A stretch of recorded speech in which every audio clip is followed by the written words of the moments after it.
మనం NI10లో automations build చేస్తున్నప్పుడు ఈ యాప్స్ కనెక్ట్ చేస్తాం కదా, Google drive, Gmail, Google sheets, Google calendars. ఈ గూగుల్ యాప్స్ ని కనెక్ట్ చేయడం మిగతా యాప్స్ ని కనెక్ట్ చేస్తున్నట్టు సింపుల్ గా ఉండదు. గూగుల్ క్రెడెన్షియల్స్ ని సెటప్ చేయాలి. ఈ సెటప్ ప్రాసెస్ అంతా కొంచెం డిఫరెంట్ గా ఉంటుంది. ఇప్పుడు NI10 క్లౌడ్ వెర్షన్ అనుకోండి, జీమెయిల్, గూగుల్ కాంటాక్ట్స్ సింపుల్ గా సైన్ ఇన్ విత్ గూగుల్ మీద క్లిక్ చేస్తే చాలు కనెక్ట్ అయిపోతాయి. కానీ ఈ క్లౌడ్ వెర్షన్ లో కూడా గూగుల్ డ్రైవ్, గూగుల్ షీట్స్ ని కనెక్ట్ చేయాలంటే ఈ OAuth క్రెడెన్షియల్స్ మెథడ్ యూజ్ చేయాలి. అదే self hosted or server hosted NI10 అనుకోండి, మొత్తం ఆల్మోస్ట్ అన్ని యాప్స్ ని మాన్యువల్ గానే కనెక్ట్ చేసుకోవాలి. సో ఈ రోజు మీకు ఎగ్జాక్ట్ గా ఇది ఎలా చేయాలో స్టెప్ బై స్టెప్ చూపిస్తా. అండ్ అంతేకాదు గూగుల్ యాప్స్ తో పాటు ఈ థర్డ్ పార్టీ యాప్స్ ని కనెక్ట్ చేస్తున్నప్పుడు API కీస్ ని మాటిమాటికి కాపీ పేస్ట్ చేయకుండా ఒక్కసారి NI10 లో ఎలా సేవ్ చేసుకోవాలో కూడా చూపిస్తా. సో ఈ వీడియో మీరు మొత్తం చూస్తే గూగుల్ క్రెడెన్షియల్ సెటప్ తో పాటు ఓవరాల్ గా క్రెడెన్షియల్ సెటప్ ఎలా చేయాలి అనే దాని మీద క్లారిటీ వస్తుంది. సో ఫ్యూచర్ లో మనం ఎప్పుడైనా ఆటోమేషన్ చేస్తున్నప్పుడు నేను మళ్ళీ ఈ క్రెడెన్షియల్ సెటప్ చూపించక్కర్లేదు. అని మీకు ఏదైనా డౌట్ వచ్చినా కూడా ఈ డెడికేటెడ్ వీడియో ఉంటుంది కాబట్టి సింపుల్ గా చూసి సెటప్ చేసుకోవచ్చు. అండ్ ఇంకొక విషయం ఏంటంటే, నేను ఈ వీడియో చేస్తున్న టైంకి సెటప్ ప్రాసెస్ ఎలా ఉందో అలా చూపిస్తాను, బట్ మీరు చూసే టైంకి అది డిఫరెంట్ గా కూడా ఉండొచ్చు. సో ఇది గుర్తుంచుకోండి. ఓకే,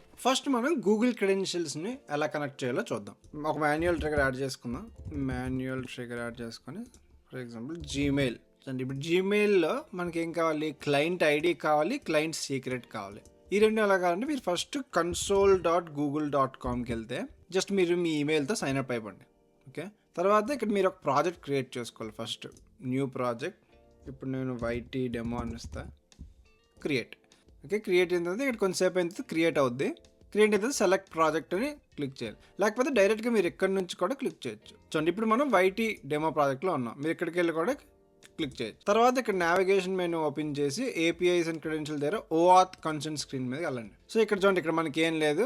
సో మీరు గెట్ స్టార్టెడ్ మీద క్లిక్ చేసి ఏదో ఒక యాప్ నేమ్ మళ్ళీ YT డెమో అని ఇస్తా. సపోర్ట్ ఈమెయిల్ జస్ట్ మీరు ఏ ఈమెయిల్ వాడుతున్నారో ఆ ఈమెయిల్ ఇచ్చేసి నెక్స్ట్ మీద క్లిక్ చేసి ఇక్కడ ఎక్స్టర్నల్ మీద క్లిక్ చేసి మళ్ళీ నెక్స్ట్ మీద క్లిక్ చేయండి. ఈమెయిల్ అడ్రస్ మళ్ళీ సేమ్ ఈమెయిల్ ఇవ్వండి, కాంటాక్ట్ ఇన్ఫర్మేషన్. నెక్స్ట్ మీద క్లిక్ చేసి ఐ అగ్రీ. అది క్రియేట్. సో ఇప్పుడు OAuth కన్ఫిగరేషన్ క్రియేట్ అయింది. సో ఇప్పుడు క్రియేట్ OAuth క్లయింట్ మీద క్లిక్ చేయాలి.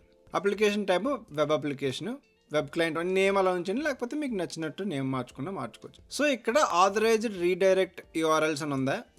సో ఇక్కడ మనం ఏం చేయాలంటే మీ NI10 ఓపెన్ చేసి ఇదిగోండి ఈ OAuth రీడైరెక్ట్ URLని కాపీ చేసుకోవాలి. Click to copy. సో ఇక్కడ యాడ్ URL మీద క్లిక్ చేసి యాడ్ చేయాలి. తర్వాత క్రియేట్ మీద క్లిక్ చేస్తే అయిపోయింది. సో ఇక్కడ చూడండి, మనకు క్లయింట్ ఐడి వచ్చింది. మీరు ఇక్కడ క్లయింట్ ఐడి కాపీ చేసుకొని డైరెక్ట్గా ఇక్కడ పేస్ట్ చేయొచ్చు. ఇప్పుడు మనకి క్లయింట్ సీక్రెట్ కావాలి. ఇక్కడ ఓకే మీద క్లిక్ చేయండి. ఇప్పుడు మీరు ఒక మీద క్లిక్ చేసిన తర్వాత ఈ క్లయింట్స్లోని వెబ్ క్లయింట్ ఉంది కదా, ఇప్పుడు మనం క్రియేట్ చేసింది, దాని మీద క్లిక్ చేస్తే ఇక్కడ మనకి క్లయింట్ సీక్రెట్ కూడా ఉంటుంది. కావాలంటే ఇంకో సీక్రెట్ కీని యాడ్ చేసుకోవచ్చు, లేకపోతే ఉన్న సీక్రెట్ని జస్ట్ కాపీ చేసి ఈ క్లయింట్ సీక్రెట్ దగ్గర పేస్ట్ చేసి సేవ్ చేస్తే అయిపోయినట్టే. చూడండి, క్రెడెన్షియల్ క్రియేటెడ్ సక్సెస్ఫుల్లీ. చేసిన తర్వాత సైన్ ఇన్ విత్ గూగుల్ మీద క్లిక్ చేయాలి. తర్వాత మీ ఈమెయిల్ మీద క్లిక్ చేయాలి. ఇప్పుడు ఎందుకు కావాలో చూడండి, యాక్సెస్ బ్లాక్డ్ అని చెప్పి మనకి ఇది ఒక ఎర్రర్ మెసేజ్ వచ్చింది. సో ఇప్పుడు ఏం చేయాలంటే ఇక్కడ ఆడియన్స్ మీద క్లిక్ చేసి ఫస్ట్ మిమ్మల్ని మీరు యూజర్ కింద యాడ్ చేసుకోండి. సేమ్ ఈమెయిల్ ఇచ్చి సేవ్ చేయండి. సో ఇప్పుడు మీకు యాక్సెస్ ఉన్నట్టు. తర్వాత ఇంకోటి కూడా చేయాలి. ఇక్కడ జీమెయిల్ అని సెర్చ్ చేసి ఈ జీమెయిల్ APIని ఎనేబుల్ చేసుకోవాలి. సో ఈ ప్రాజెక్ట్కి ఈ జీమెయిల్ API ఎనేబుల్ అయ్యి లేదు. సో మనం ఎనేబుల్ మీద క్లిక్ చేసుకోవాలి. అప్పుడే మనం జీమెయిల్ని APIతో యూజ్ చేయగలం. సో వన్స్ ఎనేబుల్ అయిన తర్వాత మళ్ళీ సైన్ ఇన్ విత్ గూగుల్ మీద క్లిక్ చేస్తే మళ్ళీ ఈమెయిల్ మీద క్లిక్ చేస్తే so Google hasn't verified app, just మీరు కంటిన్యూ మీద క్లిక్ చేయాలన్నమాట. అంటే మీరు అంతా అప్రూవ్ చేస్తున్నట్టు. సెలెక్ట్ ఆల్ మీద క్లిక్ చేసి కంటిన్యూ మీద క్లిక్ చేస్తే so connection successful. So this is how we connect Google credentials to NI10. Okay, so ఇప్పుడు గూగుల్ షీట్స్ కనెక్ట్ చేయాలనుకోండి. గూగుల్ మళ్ళీ షీట్స్ మీద క్లిక్ చేసి ఇప్పుడు ఇందాక మనం క్రియేట్ చేసిన అకౌంట్ ఉంటుంది ఆల్రెడీ. సో సేమ్ మళ్ళీ అదే క్లయింట్ ఐడి, అదే క్లయింట్ సీక్రెట్ మీరు కావాలంటే పేస్ట్ చేసుకోవచ్చు. ఇక్కడ ఉందా ఈ క్రెడెన్షియల్స్లోకి వెళ్ళి ఈ వెబ్ క్లయింట్ మీద క్లిక్ చేస్తే సో సేమ్ ఇదే క్లయింట్ సీక్రెట్, ఇదే క్లయింట్ ఐడి మీరు మళ్ళీ యూజ్ చేసుకోవచ్చు. తర్వాత మీరు ఇక్కడ సెర్చ్లోకి వచ్చి మీరు ఏ యాప్ వాడుతున్నారు, ఇప్పుడు గూగుల్ షీట్స్ వాడుతున్నారు కాబట్టి గూగుల్ షీట్స్ APIని ఎనేబుల్ చేసుకోవాలి. సో మీరు ఈ గూగుల్ డ్రైవ్ వాడితే గూగుల్ డ్రైవ్ని ఎనేబుల్ చేసుకోవాలి. ఇప్పుడు గూగుల్ డ్రైవ్ ఉందా, గూగుల్ డ్రైవ్ వాడితే గూగుల్ డ్రైవ్ని ఎనేబుల్ చేసుకోవాలి. మీరు ఇక్కడ ఎనేబుల్ చేసుకోకుండా అండ్ మిమ్మల్ని మీరు యూజర్ కింద యాడ్ చేసుకోకుండా ఉంటే మీరు ఆ యాప్ని యాక్సెస్ చేయలేరు. సో ఇలా జీమెయిల్ని కనెక్ట్ చేసుకోవాలి. అండ్ ఇలా మీరు డిఫరెంట్ ఈమెయిల్స్ని సేమ్ ఇదే ప్రాసెస్లో కనెక్ట్ చేసుకోవచ్చు. ఇప్పుడు మీరు అక్కడ ఇప్పుడు ఈమెయిల్ కాకుండా ఇంకో మెయిల్ అనుకోండి, సేమ్ console.google.comకి వెళ్ళి ఆ మెయిల్తో లాగిన్ అయ్యి మళ్ళీ కొత్త ప్రాజెక్ట్ క్రియేట్ చేసి ఆ క్రెడెన్షియల్ని ఇక్కడ సేవ్ చేసుకోవచ్చు. సో ఇలా గూగుల్ క్రెడెన్షియల్స్ని కనెక్ట్ చేయాలి. ఒకవేళ మీరు క్లౌడ్ వెర్షన్ యూజ్ చేస్తే జీమెయిల్, గూగుల్ కాంటాక్ట్స్ లాంటి నోట్స్ జస్ట్ మీరు సైన్ ఇన్ మీద క్లిక్ చేస్తే అయిపోద్ది. బట్ మనది సర్వర్ హోస్టెడ్, అదే సెల్ఫ్ హోస్టెడ్ అయినా సర్వర్ హోస్టెడ్ అయినా మీరు ఇదే ప్రాసెస్ మీరు ఫాలో అవ్వాలి. అండ్ మీకు కింద డాక్యుమెంటేషన్ కూడా ఇస్తాను. సో మీకు ఒకవేళ ఈ వీడియో కాకపోయినా మీరు డాక్యుమెంటేషన్ చూసి కూడా సింపుల్గా కనెక్ట్ చేసుకోవచ్చు. డిస్క్రిప్షన్లో లింక్ ఉంటుంది, ఒకసారి చూడండి. ఇప్పుడు నెక్స్ట్ థర్డ్ పార్టీ యాప్స్ని కనెక్ట్ చేసినప్పుడు ఫర్ సపోజ్ ఎయిర్ టేబుల్ ఉందనుకోండి. So air table third party app కదా. ఇప్పుడు ఈ third party app built in node ఉందనుకోండి N8Nలో, మనం ఆటోమేటిక్గా మనం ఏం చేయక్కర్లేదు. జస్ట్ ఇక్కడ ఏపీఐ కీ ఉందా, ఈ ఏపీఐ కీని కాపీ చేసి పేస్ట్ చేస్తే ఆటోమేటిక్గా సేవ్ అయిపోద్ది. బట్ ఇప్పుడు మనం హెచ్టిటిపి నోడ్తోని థర్డ్ పార్టీ యాప్ని కనెక్ట్ చేయాలంటే మనం ప్రతిసారి సపోజ్ key.aiకి వెళ్దాం. key.aiలో మార్కెట్లోకి వెళ్ళి ఏపీఐ కీస్లోకి వెళ్ళి సపోజ్ నేను ఒక ఏపీఐ కీ క్రియేట్ చేస్తాను. వైటీ డెమో క్రియేట్ చేసి ఇది కాపీ చేశాను అనుకోండి. సో ఇప్పుడు ఎలా ఉంటుంది, key.ai మళ్ళీ key.apiకి వెళ్దాం. Image nano banana pro API తీసుకుందాం. చూడండి ఇప్పుడు ఈ కర్ల్ ఉందా, ఈ కర్ల్ని కాపీ చేసుకొని నేను ఇక్కడ ఇంపోర్ట్ కర్ల్ మీద క్లిక్ చేసి ఇది ఇంపోర్ట్ చేశాను. ఇక్కడ ఏమడుగుతుంది, ఇక్కడ ఏపీఐ కీని అడుగుతుంది. సో ఇక్కడ మీరు ప్రతిసారి మీ ఏపీఐ కీని, ఇప్పుడు ఈ ఏపీఐ కీని ప్రతిసారి ఇక్కడ ఇవ్వాలన్నమాట. ఈ బేరర్ ఉందా, ఎవరు ఏపీఐ కీ మీద క్లిక్ చేసి ఇలా క్లిక్ చేయొచ్చు. ఇప్పుడు మీరు ఇందాక మన గూగుల్ జీమెయిల్ ఉంది కదా, ఎయిర్ టేబుల్, అలా క్రెడెన్షియల్లో సేవ్ చేసుకోవాలంటే మీరు ఏం చేయాలంటే ఇప్పుడు ఇది ఉందా, ఈ సెండ్ అడ్రస్ కాకుండా అథెంటికేషన్లో జనరిక్ క్రెడెన్షియల్ టైప్ మీద క్లిక్ చేసి తర్వాత ఇక్కడ జనరిక్ ఆత్ టైప్ మీద హెడర్ ఆత్ క్రియేట్ చేయాలన్నమాట. హెడర్ ఆత్ మీద క్లిక్ చేస్తే క్రెడెన్షియల్ సెలెక్ట్ చేసుకోమంటాను. సో నేను ఆల్రెడీ key.aiని సేమ్ ఇలాగే సేవ్ చేసుకున్నాను.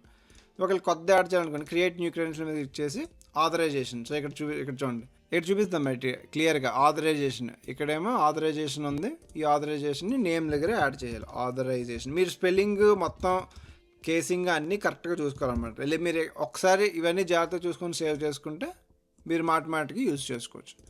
తర్వాత ఇక్కడ ఏముంది, ఆథరైజేషన్ తర్వాత బేరర్ యువర్ ఏపీఐకి ఇది ఉందా, ఇది కాపీ చేసుకొని ఇక్కడ పేస్ట్ చేసుకొని ఇక్కడ మనకి ఎక్స్ప్రెషన్లో పెడితే అక్కడ ఏం రాసామో కనిపిస్తుంది.